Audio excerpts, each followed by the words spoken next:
What's up, coaches? We're going to be talking about handstand marching today. It's a little different than our walks and our holds, so I wanted to cover it and kind of break down the scaling of this. So I'm going to start off with the level 3 handstand marching, and then we'll work our way into the other levels. First off, we want to make sure that the fingers are spread wide so they can really balance with their fingers, and then also that the hands are not turned out like so, okay? So point your fingers forward. The reason why we do that is just like, when a newborn or whatever, a toddler is learning how to walk, they don't start off by standing with their feet out.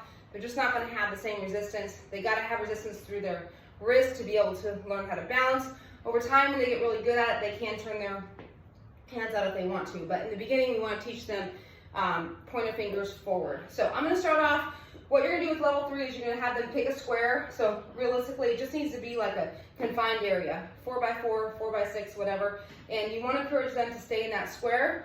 And they can move around from the square, but they can't leave the square, okay? So we're teaching them how to counterbalance whichever way their body is falling. So if their body's falling forward, they're going to step, step. If their body's falling back, they're going to step backwards. This is teaching them control. Starts off like this. Have them kick into the handstand.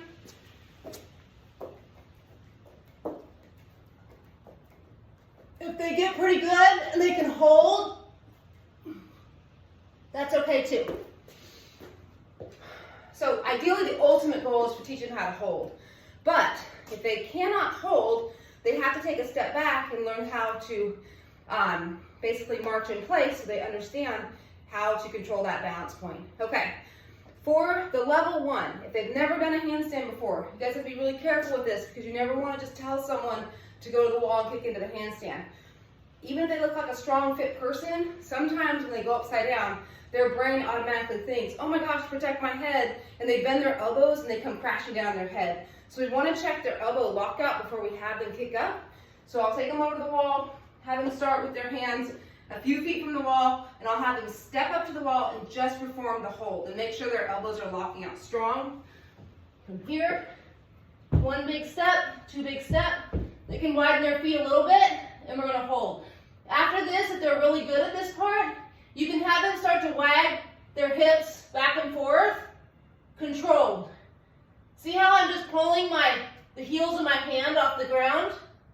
And then eventually, it can go to this. All right? So again, we're focusing on control, not just necessarily getting the hands off the ground, but can they control that movement? If they got that, we're going to flip them around, let them try a kick up to the wall. I always have them in the beginning, they've never kicked up, have them do some wall taps.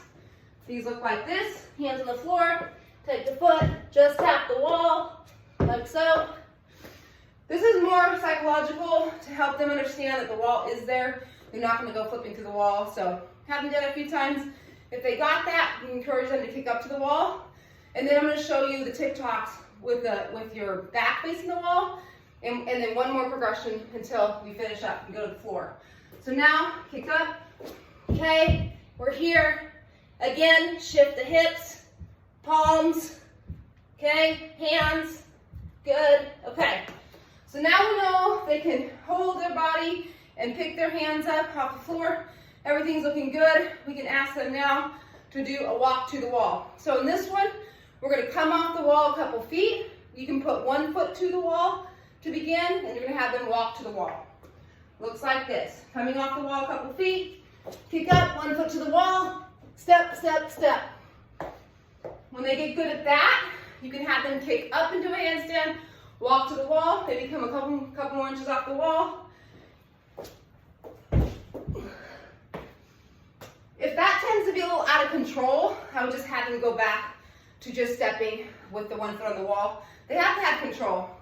The other thing is, guys, is when they get to the floor, so it's one thing to have them TikTok on the wall, march on the wall, but when they come to the floor, they've got to understand how to be able to cartwheel out of their handstand and not flip over on their back. So sometimes I will work on an athlete starting a little ways off the wall, and I don't have a great space for this right here, but instead of getting to the wall, having them kind of cartwheel out, I'm going to do my best to kind of show you guys what I'm talking about.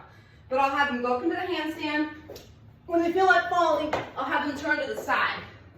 So when you feel like you're going too far, I kind of have them turn off This is one way you can do it, or you can grab the crash mat and have them do the marching in front of the crash mat. That way, if they do accidentally flip over, it's there. They're not gonna hurt themselves. So be really careful with this, guys. It is super fun drills. I love handstands, they're my favorite. But you definitely don't want to have people fall over because they'll be scared to go back up into a handstand. Last but not least, this is a really great drill in personal training sessions. I wouldn't necessarily say it's good for a class because as the coach, you're trying to macro coach possibly 10 athletes or more.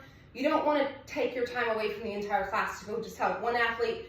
But if you have time after class and someone's really needing some extra help, you can, for a few seconds, grab your PVC pipe, have them kick up to it here, and let them practice marching, in place, and just kind of move with them, if that's, an option.